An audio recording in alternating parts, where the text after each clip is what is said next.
Welcome back to my channel. My name is Rachel. That is the R in the RK Stumblingbear, and I'm a reader and a writer.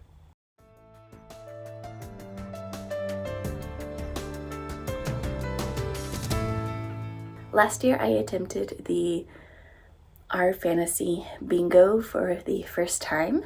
I did not get a blackout. I missed 2 squares. One I didn't realize I missed until I was reading the squares for this year and saw the rule you're not supposed to repeat authors, and I had, so that's okay. I'm not mad about it because I was low-key doing it. It was more like, oh, I read a book, does it fit kind of thing. So had a lot of fun doing it, wanted to try it again. So that's what I'm here for. This is my pile of possibilities or planned TBR for rFantasy bingo this year.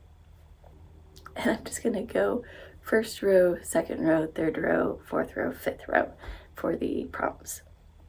So starting on the first row, we have the trans or non-binary protagonist. And this isn't something I normally look into before picking up a book. Thankfully, we have the Storygraph Challenge where people have suggested things at work. And so I found that one of my buddy reads for this month, The Spear Cuts Through Water, was listed there, and I was like, perfect, let's get as many of these reads done this month as I can, because that's a great start to doing indie bingo. So I have that for the first one.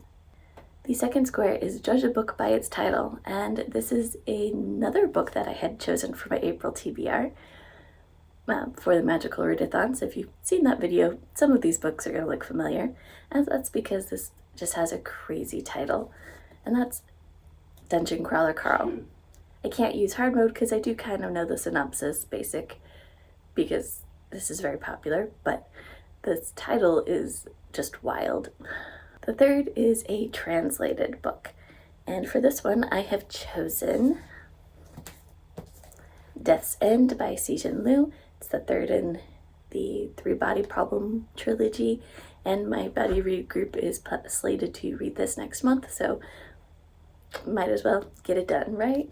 Next, the prompt is the self-published or small press, and this was one of the books I had on my March TBR but didn't get read, and that is Potions and Perils, by Reckwell. And this is a local to me author who, I'm not sure if he has a small press that he runs himself or is just self-published, but I figured even though I missed it on my Uno TBR in March, I still want to read it, so let's get it done. And then we had Unusual Transportation, and this is another one where I'm like, I'm not really going to know till I read the book. And thank you, Storygraph Chart, for helping out with that. So the book I've chosen is The West Passage by Jared Pachek. I'm not sure how to say this. If I remember right, it was a book that was nominated for the Hugos last year, if not last year, the year before. So I have an ebook copy, and I was like, yeah, this is a good time to get it read because I didn't last time.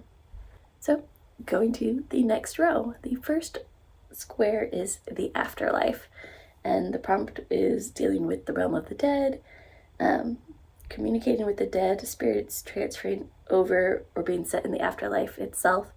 And this might be a stretch, but I am going to be using The Midnight Library by Matt Haig because it says that this library is between death and life. So it's kind of an afterlife thing. For Game Changer, for something that features a game or competition, I am going with The Night Circus by Erin Morgenstern. This was my mom's favorite book some years ago, and this is actually her copy, and I haven't read it yet. So figured good time to read it and then give her book back. Make more space on my shelves. For Vacation Spot, that's really hard to determine for me. I read a lot of things where I don't know if I would necessarily want to live there myself, but I've decided to go with The Sea of Charms by Sarah Beth Durst, which is a cozy, magical world, and I think this is a world that I would enjoy living in. So for 5 short stories, I have chosen to do the collection Uncertain Suns and Other Stories by Thomas Ha, and the story Uncertain Suns was nominated for the Nebulas recently, so I got the collection out. And I've read Thomas Hobbes before. In fact, the first one in this book, Window Boy, I was like, oh, I recognize this story. And I've been enjoying it. It's not a huge horror person, but his speculative bent on the horror just seems to work for me. For an older protagonist, I am going with The Lost Colony by John Scalzi, which has John and Zoe, who are both old. And yes, their lives had been enhanced or prolonged due to technology, but my husband's read it, and so he's like, this is where they are now out of the service, out of military, and they're living their lives again. So they're still old and now heading towards death. And the next row, we have for duology part 1. So this is starting a duology, which works very nicely with the Herculean 2.0 prompts. I have Kings of the Wild by Nicholas Ames, which was also on my March TBR that I did not get read. Vacation really, sends a quirk through you. For the rFantasy book club, I don't do things at the same time that they do, and I'm not a Reddit person, so I'm never going to do their book club with them. So I just chose something in the past, which was something I wanted to read, and it's also on my April TBR, These Burning Stars by Bethany Jacobs. For the Square published in 2026, I am going with Nobody's Baby by Olivia Waite. I figure that's perfect because I used her first book last year for the published in 2025 prompt. So let's use her second book for the 2026. For the next square is Explorers and Rangers, and again I went back to the Storygraph book and found a book that worked with my TBR. This is a book that my buddy read group read in January, but it was a really long wait at my library, so I didn't get it until now, and that is The Everlasting by Alex Harrow. I don't know really anything much about it, but except Storygraph users say it fits this prompt. For duology part 2, this is the one exception to where you can read the same author. What I'm probably going to read is Bloody Rose by Nicholas Ames, because like I said, it works with the Hercule 2.0 prompt. I then mark off my duology prompt on the series staircase.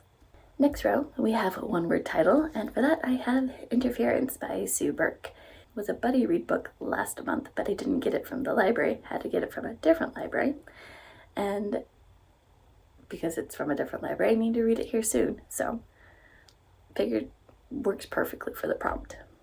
For non-human protagonist, this one I've actually already completed. I am filming this on the 8th of April, and so I've already read this book in April, and that is Automatic Noodle by Annalee Newitz. It was nominated for the Nebulas, had it on my shelf, saw this prompt and went, great, let's get this novella done.